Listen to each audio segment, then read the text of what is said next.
Planejamento sucessório simplificado estratégico.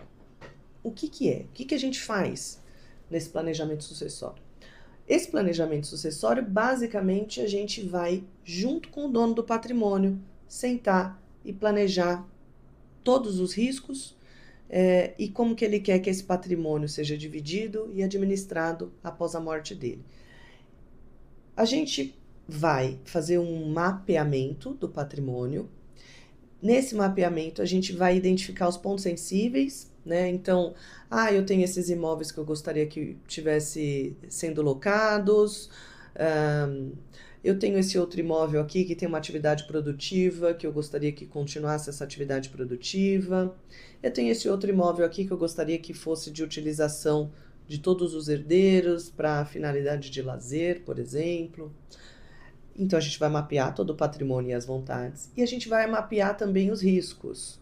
Por exemplo, olha, a minha companheira tinha 3 filhos que são meus enteados, mas eu não gostaria de que fosse eventualmente se requerida que fosse reconhecida a paternidade socioafetiva desses filhos, porque eu não tive essa relação paterna com eles. Isso pode ser registrado numa diretiva de vontade dentro do planejamento sucessório, evitando conflitos futuros. Olha, existe uma possibilidade desse testamento ser questionado ou dessas doações serem questionadas porque vão falar que eu já estou idoso e não sei o quê. A gente faz uma prevenção para esse tipo de alegação através de perícia da capacidade cognitiva e etc. Olha, eu tenho receio que me interditem. Como é que vai ficar o patrimônio caso resolvam me interditar? Estou inseguro com tudo isso. Bem, vamos registrar uma diretiva de vontade para dizer qual a sua preferência de curador. Caso você seja interditado, quem é que vai dar conta de administrar o patrimônio? Quem é que já conhece, que já mexe com as coisas no dia a dia? Tudo isso é possível fazer no planejamento sucessório simplificado estratégico. Além disso, tem outras questões. Por exemplo, caso eu faleça, minha companheira vai ficar morando na casa para o resto da vida? Tem como alterar isso? Não tem? Tudo isso a gente planeja e aí, caso a caso, vai identificando quantos instrumentos a gente vai precisar utilizar para compor esse planejamento sucessório. Então, a gente vai ter casos mais simples, em que a gente faz um testamento, vai ter casos que a gente vai compor doação com testamento, com alguma escritura declaratória, atos de registro de vontade. Há casos em que a gente vai regulamentar uma união estável, há casos em que a gente vai fazer um contrato de namoro, há casos aqui a gente vai separar o patrimônio, definindo o que é legítimo, o que não é legítima, então o que vai ser doado em antecipação de legítima e o que vai ser doado da parte disponível do patrimônio.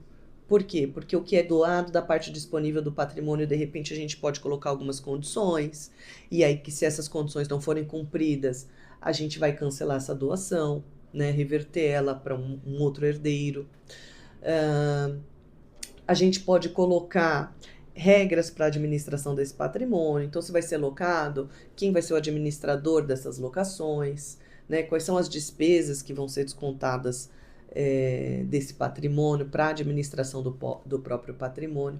Tudo isso é feito de maneira personalizada, de acordo com o patrimônio, os riscos daquela família, né?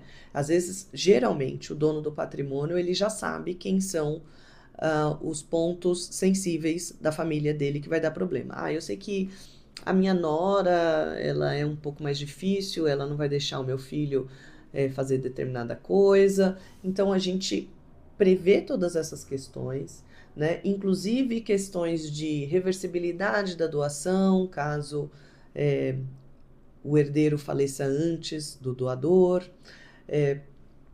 incomunicabilidade, né? Se é o caso de comunicar esse patrimônio com o cônjuge do herdeiro ou não.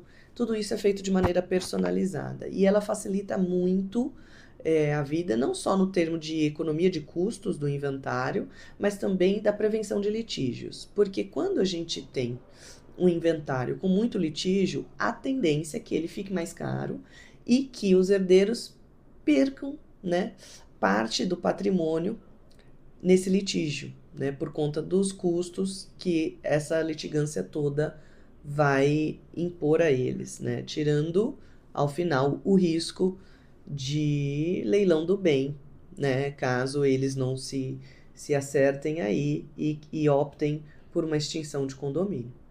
Então, se você tem interesse nesse tipo de produto, se você acha que ele vai ser importante aí para sua estrutura familiar e patrimonial, faça contato conosco, a gente agenda uma reunião diagnóstica, consegue fazer toda uma análise diagnóstica aí do patrimônio da família de vocês, para a gente traçar esse projeto aí, para você deixar essa prova de amor para os seus filhos e não deixar aí herança de gerações litigando judicialmente, tá bom? Um abraço.